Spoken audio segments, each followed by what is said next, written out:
I know this is late. Like, technically it's March. It's been March for days. It's already March. But I do want to talk to you about the books that I read in February, so let's do it. So technically I read 12 books in February, and I did actually read a similar amount of pages in February that I read in January, so I guess you could say that I'm being pretty consistent this year, which is kind of surprising to me because I'm usually all over the place. Don't worry though, the books that I've read this month have been literally all over the place. I think I've read just like the weirdest assortment of stuff, so let's not dilly-dally, let's just get into it. So I'm in the middle of a series right now, and I did start reading some more installments in it this month. I haven't finished it, but I'm making progress very, very slowly. We're talking about Heaven Official's Blessing. I have a whole video about this. I talked about this in my January wrap-up. I have talked your ear off about Hualien, and I cannot stop. It's just so good. To the point that I literally had to force myself to stop because I wanted to savor it, and also I have other things that I need to get to. So this month I read volumes 4 and 5, and I gotta say, volume 4 is definitely my favorite. It is so good. It's just beautiful. This is the Blackwater arc, so it has Hushen and Shetringshen and a lot of really great Hualien scenes, like insanely good Hualien. And then volume 5 is pretty good. This one has the Mount Tonglu arc, and it's I don't know what to tell you. It's good Chinese Danmei. So anyway, volume 5 isn't the full arc for Mount Tonglu. And so I was like, cool, I'll just start the next one. So I started volume 6, and I got through that arc. And so I hit a point, I hit this page. I got here, the White Cloth Calamity arc 4. And I sat there and I was like, yeah, let's just keep going. And I started reading it, and it's a flashback. And I literally just stopped, and I was like, you know what? Now is not the time. Now is not the time to be emotionally distraught, so I'm just gonna put it away. And I'm really afraid of it, actually. I haven't really heard anything about the White Cloth Calamity arc, but I have this like intuitive feeling that it's gonna hurt me, and so I just kind of like set it aside. I'm not gonna worry about it right now because I have too much to read. So I will come back to this hopefully very soon. If you haven't read it, you should watch my video. We're all about series this year for some reason. This is a series I have read before, many times actually. I needed an audiobook and I couldn't pick anything, and so I was like, fuck it, I'll just turn on the comfort read. So I did read All for the Game again. This was my seventh time reading it. I have a problem. I did make a new video though. I don't know if you saw it. I did make a video about All for the Game. If you've been trying to figure out if you should read it, you should watch the video. It's pretty great. I didn't read it for this reason, but part of why I did pick it up is because there was a new All for the Game book that came out literally just like 2 weeks ago. And it's life-changing. It's truly life-changing. It's called The Golden Raven. It is the sequel to The Sunshine Court, part of the spin-off series that started last year. It's basically just a continuation of All for the Game. It follows different characters, but like this new installment, man, I have a whole reading vlog. Like, what else am I doing today? Just reading about fictional sports players. I can be normal. Giggling, kicking my feet, twirling my hair. Is this what people feel like when they watch sports? If you want to see me talk about it, I'm not going to tell you much else because I don't really want to spoil you. And also, like, if you don't get it, you're not going to get it, you know? It's one of my favorite books of the year. I'm going to reread it in like the next couple of weeks because I miss it so much. It's really good.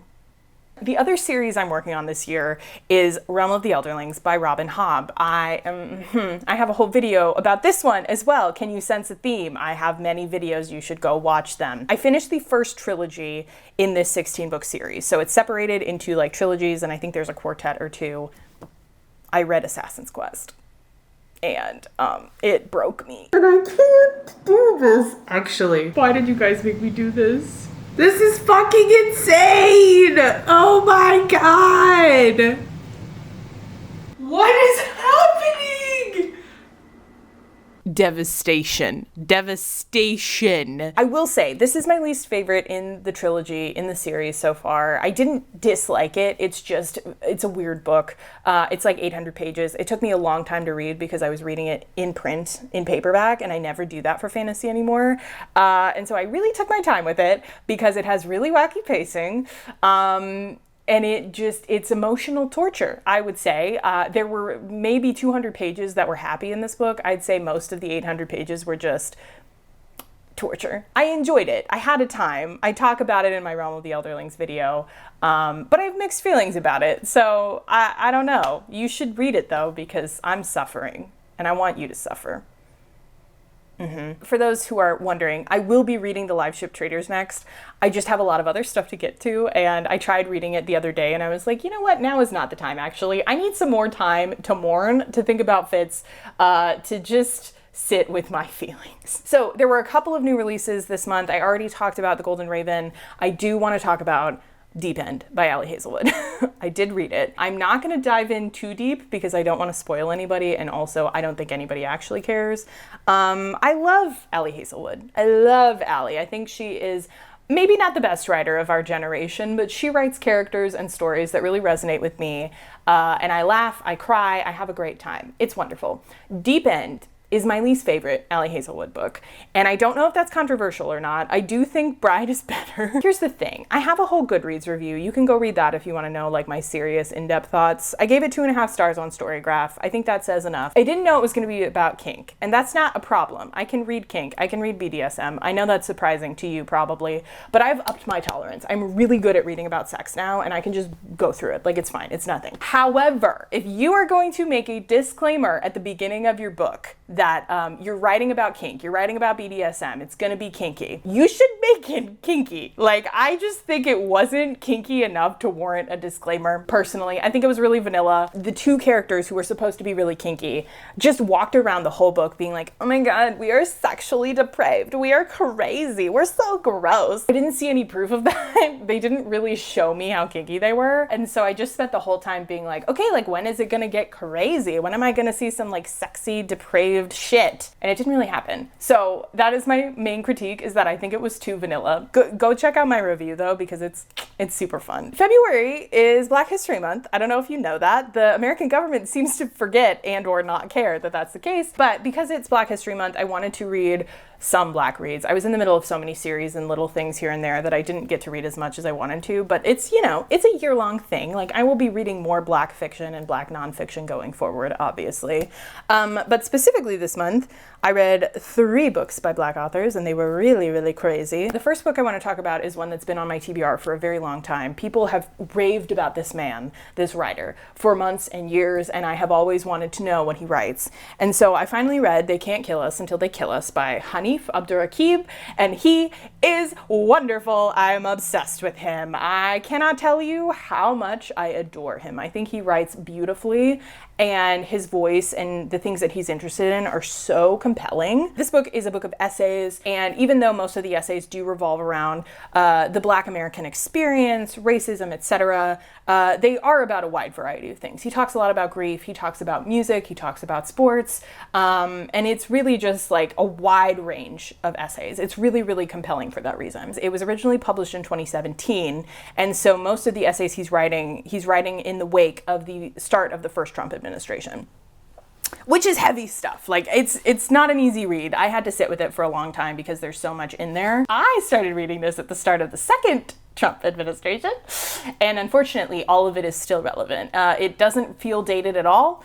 It's really just the same shit. It's really great. I got a lot of really new music recommendations. There's a lot of stuff in there that you can sit with, reflect on. I think it's really educational. There's a lot to learn from it, etc., etc. And on top of all of it, he just is a great writer. Like, I just love his voice and I love his person. And so I am really excited to get to pick up more from him. Even if it's about sports, I was still compelled by the sports. I know who Allen Iverson is. The other nonfiction Black book that I read this month is called How to Live Free in a Dangerous World by Shayla Lawson. This one I picked up because the author is non-binary and they are also from Kentucky, which is super fun. But I didn't realize this is technically a travel memoir. Maybe that's because I didn't read the summary. I don't know, who's to say?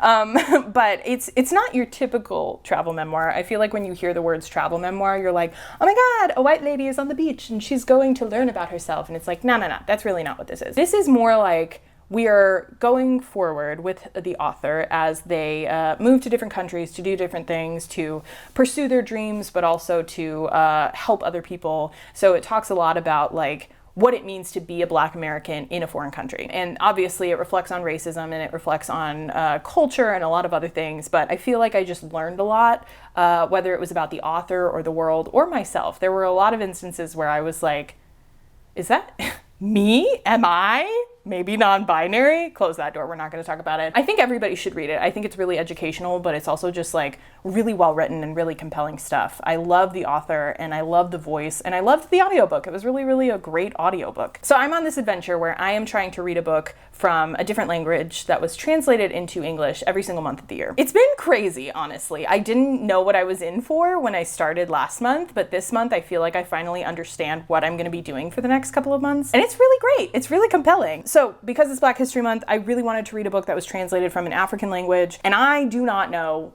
anything really about Africa, about African language, any of that stuff. And so I kind of had a difficult time figuring out what I wanted to read and what I wanted to explore. But I really wanted to read Black fantasy, and so I ended up finding this book that is kind of more folklore than fantasy, but it is fantasy. It was originally published in the 1930s, and it is like the classic Yoruba novel, like the first one, I think. And it's called Forest of a Thousand Daemons by Dio Fagunwa. I don't think hardly anybody has read it. This is probably going to be one of the more obscure books that I read this year, but it has been a really fascinating journey and adventure in translation and in African culture. So the premise of the story, we're following a man who is a hunter, and he ends up making a couple different journeys into this magical forest full of demons and full of crazy, crazy creatures and people. So he is essentially telling his story to a village, talking about what he learned, what he experienced, and how he came out of it in the end. It sounds simple, and it is a fairly simple novel, but it speaks a lot on nature and God and religion, and also like through it all, how man is ignorant and evil. Like I wasn't rooting for the main character because he did some shit that I was like really offended by. It is written in the 1930s, so there definitely is some misogyny in here. I think there's a lot you can learn from it, and there is a lot of commentary on religion specifically, especially Christianity. I didn't realize how prevalent Christianity was in Yoruba culture, and I don't know if it's Yoruba culture or the author or what, but there was one section in here where I was like, is this the story of Jonah and Nineveh? Like, what are we doing here? How did this happen? It talks a lot about a lot of different things. I scribbled in it.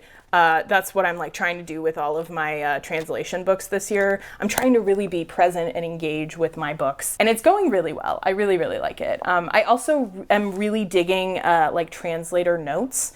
And like, I'm learning that there are so many different ways you can translate a book, obviously. I feel like each translator kind of focuses on a different thing when they translate a work, because like, obviously you can translate it literally and take it word for word, like how does this word directly translate into a different language? But you can also translate based on like a feeling, or maybe you have to affect the context of the situation. You know, like people who were reading this in the 1930s are different than someone like me who is reading this in 2025. And so it's like, how can I understand the original text in that context if I am in a different context and in a different time and in a different language? So I really was interested in seeing like what this translator thought while he was translating. And so yeah, I don't know, it's just very interesting. It's a lot of stuff that I never really considered when I was thinking about writing and language and story, and I'm having a great time and learning so many things. Even though this wasn't necessarily my favorite book of the year or ever, I think I gave it like 3.5 stars overall. I think I learned a lot from it, and it really has been beneficial, especially in exploring African culture. I think there's so much to learn,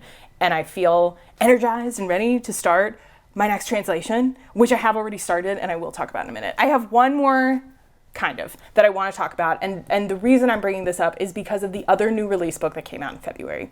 I haven't read it yet. I'm really pissed that I haven't read it yet, but I am doing my due diligence, and I have to wait and be patient. We're talking about The Bone Season by Samantha Shannon. Screaming, crying, throwing up. If you don't know, The Bone Season is a dystopian series that was originally published in 2013. And it's still going. It's a 7-book fantasy series, and the book that just came out is the 5th book in the series. And I've been waiting for it for 4 fucking years because there's an insane cliffhanger at the end of book 4. I'm totally normal about this. The thing that's interesting about The Bone Season is that Samantha Shannon is crazy. And so instead of publishing the 5th book when she should have, she instead decided that she was going to revise the first 4 books in the series. Now, most of these revisions are pretty irrelevant. When I was rereading it this time, I hadn't read the revisions before, and so I was expecting it to be, you know, like a big dramatic thing. It's not. It really reads about the same. She did kind of fix a lot of the language and the writing style. There's only a couple of significant detail changes, and I figured out she listed that in a revision guide on her website, so you don't even have to read the OG text. I don't think it matters that much. It matters to her, so it matters to me, and I did read the revised version of this Bone season, so I'm still loving it. I'm still having a blast. This is my third time reading the first 4 books. And I am doing it so that I can remember what's going on, and also so that I can see kind of the foreshadowing and all the stuff that leads up to book 5. This is the only one that I finished in February, but since then, I have finished the Mime Order. And right now I am currently about a quarter of the way through The Song Rising, and I am having a lot of feelings. And to answer your question, yes, I am vlogging all of these. Oh my God. It's fine. I'm normal. So I will have 5 Bone Season vlogs coming soon. I don't know when. It's a lot of footage to edit, but I'm working on it, I promise. I guess that kind of takes us into our March TBR. I'm not really going to tell you TBR. I just have a couple things to talk about that I am reading. So I'm in the middle of The Song Rising. I will be rereading The Mask Falling ASAP, and I'm ready to be hurt again. And I will read The Dark Mirror in March if it kills me. And I have a feeling it will kill me. And I have to not think about it, because if I think about it too much, I will throw up. It's just one of my favorite series of all time, and I think Samantha Shannon is a genius, and I absolutely hate that people limit her to Priory. Like, people just think Priory is her best work, and it's not. Mainly because I think the Bone Season as a whole series is just like her magnum opus. She has worked so hard on it, and I am gonna lose my mind. This brings me to what I really wanted to talk about, which is my next translation. What translated book am I reading for March? And it's probably going to be March, April, and May. Let's be honest here. I'm a slow reader. But I did start War and Peace by Leo Tolstoy. This is crazy, you guys. I don't know if you know. I've been meaning to read War and Peace for like years now because of The Great Comet, obviously. And last year I had planned to pick it up, and I just didn't because I was lazy. And so I was trying to figure out what to read for March, and I was like, you know what? It's now or never, baby. It's now or never. I'm turning 30 in less than 2 months, so we're gonna make it happen. I'm reading War and Peace, and I'm 130 pages into it, and I gotta tell you, it is pretty easy to read. I'm having a blast. I just started part 2 of volume 1, and they're going to war. I don't know if you know, there's war in War and Peace, but it is really interesting. Russian, and French. It's like Russian and French in the same book because of, you know, the Napoleonic Wars. But it's like every time I start a new translation, I sink into a different language, and I learn a lot about that language and that culture, and I just feel like I am a sponge. I'm absorbing so many things, and I'm thinking about so many things, and I think it's such a beautiful challenge. Like, I didn't realize this is how it was gonna go, but I'm having so much fun. I love translation, and I'm only 3 books into the challenge. So anyway, I will keep you updated. I don't know when I'm ever going to finish this, but I am dedicated, and you know me, I'm committed to the bit, so I will finish it at some point. The goal is before May 2nd, but I would have to be crazy to finish it before May 2nd because there's 1,300 pages in here.